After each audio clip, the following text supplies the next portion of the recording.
प्रणाम के साथ।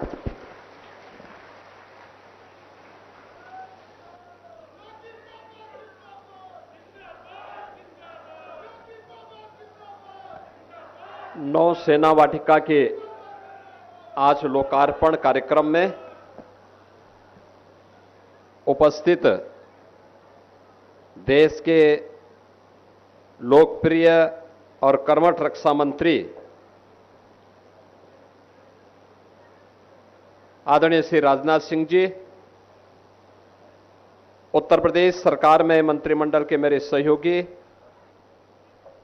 उप मुख्यमंत्री द्वय श्री केशव प्रसाद मौर्य जी, श्री ब्रजेश पाठक जी, नौसेना के अध्यक्ष एडमिरल दिनेश त्रिपाठी जी,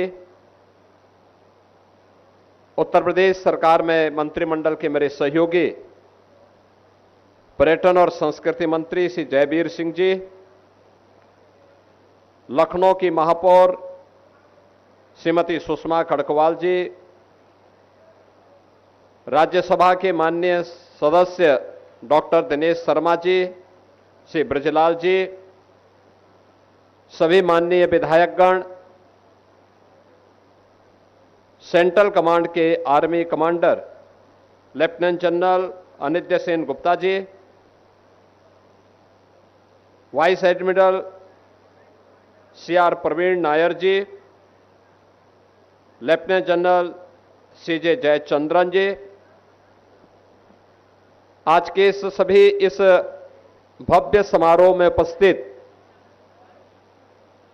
हमारी तीनों सेनाओं के सभी वरिष्ठ अधिकारीगण, जनप्रतिनिधिगण और उपस्थित बहनों और भाइयों,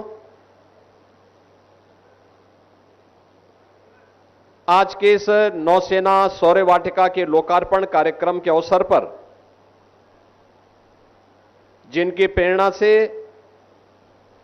यह सब मूर्त रूप लेकर के लखनऊ को एक अभिनव केंद्र के रूप में प्राप्त हुआ है, ऐसे देश के लोकप्रिय रक्षा मंत्री और लखनऊ के लोकप्रिय सांसद माननीय राजनाथ सिंह जी का मैं उत्तर प्रदेश सरकार और उत्तर प्रदेश वासियों की ओर से, लखनऊ वासियों की ओर से, उन्हीं के लखनऊ में हृदय से स्वागत करता हूं, अभिनंदन करता हूं। मैं धन्यवाद देता हूं नौसेना के अध्यक्ष और उनकी पूरी टीम को, जिन्होंने उत्तर प्रदेश सरकार के साथ मिलकर के इस पूरे कार्यक्रम को सुव्यवस्थित तरीके से आगे बढ़ा करके एक समय सीमा के अंदर यह कार्य हम सबके सामने आज दिया है।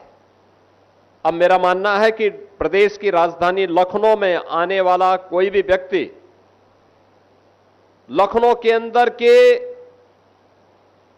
भारत की परंपरा के साथ, भारत की विरासत के साथ, भारत की सुरक्षा से जुड़े हुए किसी एक केंद्र के भ्रमण के लिए जा सकता है, देख सकता है और उस पर गौरव की अनुभूति कर सकता है। तो श्रृंखला में यह नौसेना वाटिका उसका एक नया उदाहरण और एक नया केंद्र बनकर के यहां पे प्रस्तुत हुआ है।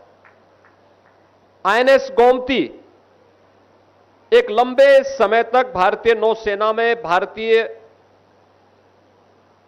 नौसेना के माध्यम से भारत की समुद्री सुरक्षा की रक्षा करते हुए 2022 में उसे नौसेना से निवृत्त किया गया और आज निवृत्त के बाद उसका बेहतरीन उपयोग करते हुए लखनऊ की जीवनदायिनी गोमती नदी के तट पर ही उसे स्थापित भी किया गया। जब बड़ी सोच होती है, बड़े लक्ष्य के साथ व्यक्ति आगे बढ़ता है, तो उस बड़ी सोच का परिणाम उसी सकारात्मक रूप से जो देश के युवाओं को, प्रदेश के युवाओं को एक नई प्रेरणा प्रदान करने वाला अवसर है, वह भारत की सेना पर, भारत की नौसेना के बारे में उसे यहां जानकारी मिलेगी और किन सम विषम परिस्थितियों में हमारे सैनिक कार्य करते हैं, यह उनके लिए जीवन में उन चुनौतियों से जूझने के लिए एक नई प्रेरणा भी होगी। बहनों और भाइयों, हमारी नौसेना अपने उस लक्ष्य को लेकर के चलती है जो उस विराट सोच का प्रतीक है कि नभः स्पर्शम दीप्तम, यानी आकाश की ऊंचाइयों को छूने के लिए उस प्रकार की सोच भी चाहिए। संकुचित सोच से, संकुचित भाव के साथ हम बड़े लक्ष्य को प्राप्त नहीं कर सकते। बड़े लक्ष्य को प्राप्त करने के लिए उस प्रकार की विराट सोच भी चाहिए। और याद रखना, देश के यशस्वी प्रधानमंत्री जी ने देशवासियों के सामने विकसित भारत की जिस संकल्पना को हमारे सामने रखा है, उसमें उन्होंने हर भारतवासी से कहा कि विकसित भारत के लिए हमें हर नागरिक को पंच प्रण के साथ जुड़ना पड़ेगा।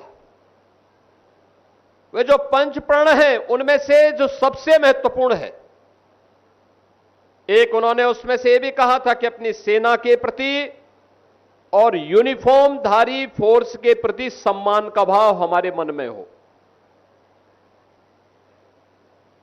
जब भारत का सैनिक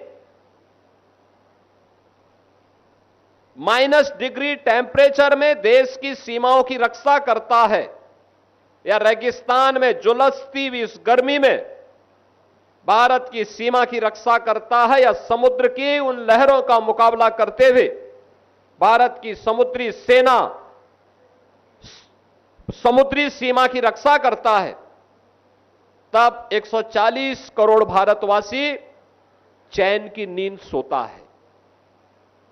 जब चैन की नींद सोता है तो देश के विकास के बारे में उस प्रकार की सकारात्मक और सोच को आगे बढ़ाने में सफल होता है। देश आगे बढ़ता है। सुरक्षा के बेहतर माहौल में ही विकास की योजनाएं प्रभावी ढंग से आगे बढ़ सकती हैं। अब याद करिए, 2017 के पहले यही उत्तर प्रदेश था, रोज कर्फ्यू लगता था, पेशेवर माफिया और अपराधी प्रदेश की व्यवस्था में जीना हराम कर दिए थे। उस असुरक्षित वातावरण में निवेश की संभावना, विकास की संभावनाएं अपने आप ही क्षीण हो जाती हैं। लेकिन जब हमारा सैनिक सुरक्षा के प्रति पूरी प्रतिबद्धता के साथ लग करके अपने कर्तव्यों का निर्वहन करता है, तो नागरिकों का भी कर्तव्य बनता है कि वह अपने उन सैनिकों के प्रति सम्मान का भाव रखें। और याद करना, उसी भाव को अंगीकार करते हुए हम लोगों ने लखनऊ में इस नौसेना की इस वाटिका को, इस म्यूजियम को यहां पर आग्रह किया था। और मैं धन्यवाद दूंगा कि आदरणीय रक्षा मंत्री जी की प्रेरणा से नौसेना के अध्यक्ष एडमिरल दिनेश त्रिपाठी जी ने और उनकी पूरी टीम ने हमारी टीम के साथ मिलकर के एक समय सीमा के अंदर इसे पूरा किया। और आज यह भव्य स्वरूप लखनऊ के युवाओं को, प्रदेश के युवाओं को इस नौसेना के इस म्यूजियम के माध्यम से हम सबको एक नई सोच के साथ देखने, सुनने और जानने का एक अवसर या केंद्र हम सबको प्रदान कर रहा है। बहनों और भाइयों, बहुत सारी चीजें लोग बोलते हैं, लेकिन याद करना, जब सुरक्षा के मोर्चे पर हम मजबूत होंगे तो दुनिया भी आपसे मैत्री करेगी। आप अगर कमजोर हैं, याद रखना, कमजोर के सामने कोई नहीं झुकता, कोई नहीं झुकता है। हमारी ऋषि परंपरा ने भी हमें इसी बात की प्रेरणा दी है। हम जब अधूरी बात कहते हैं तो वह अर्थ का अनर्थ करता है, लेकिन हम पूरी बात भी कहना सीखें। याद रखना, भारत की ऋषि परंपरा हमें इस बात की प्रेरणा देती है कि अहिंसा परमो धर्म, धर्म हिंसा तथैव च। यानी सामान्य जीवन में अहिंसा ही सर्वोच्च धर्म होना चाहिए, लेकिन अगर सामने वाला देश और समाज की सुरक्षा के लिए खतरा है तो उसके लिए अहिंसा नहीं चल सकती है, उसके लिए तो हिंसा ही हमें अंततः अपनानी पड़ेगी। और देश के दुश्मन के लिए यही हमारा धर्म भी है और वही भारतीय सेना पूरी मजबूती के साथ करती है। और उसी मजबूती के साथ एक नई प्रेरणा के केंद्र के रूप में अब लखनऊ में एक तरफ राष्ट्र प्रेरणा स्थल, जिसका उद्घाटन आदरणीय प्रधानमंत्री जी और आदरणीय रक्षा मंत्री जी ने 25 दिसंबर को किया था, और यहां पर नौसेना म्यूजियम के रूप में भारतीय सेना के शौर्य और पराक्रम का एक अद्भुत केंद्र यहां पर हमें प्राप्त हुआ है। और इसका भी यह फर्स्ट फेज का काम का लोकार्पण हो रहा है। इसके आगे के कार्य भी और आगे बढ़ेंगे। अभी रक्षा मंत्री जी कह रहे थे कि अगर भारतीय सेना से जुड़े हुए इस प्रकार के कोई अन्य कार्य लखनऊ में होने हैं या प्रदेश के अंदर होने हैं तो वह प्रस्ताव तत्काल वहां उन्हें प्राप्त हो। और मेरा मानना है ये होने चाहिए। महत्वपूर्ण चौराहों पर भारत की सेना के वे टैंक जो आज वर्किंग कंडीशन में नहीं है, उन्हें रखा जाना चाहिए। कोई भी देखेगा भारतीय सेना के शौर्य का प्रतीक बनेगा। भारतीय सेना में जाने के लिए उसके मन में एक भाव पैदा होगा और वह सेना के प्रति सम्मान का भाव भी रखेगा। उसके मन में राष्ट्रभक्ति की एक नई प्रेरणा प्राप्त होगी। और याद रखना, राष्ट्रभक्ति से बढ़कर के कुछ भी नहीं हो सकता है। हमें इस बात को हमेशा अपने जीवन में ध्यान रखना होगा। मैं इस नौसेना वाटिका के लिए एक बार फिर से भारतीय नौसेना को हृदय से धन्यवाद देता हूं।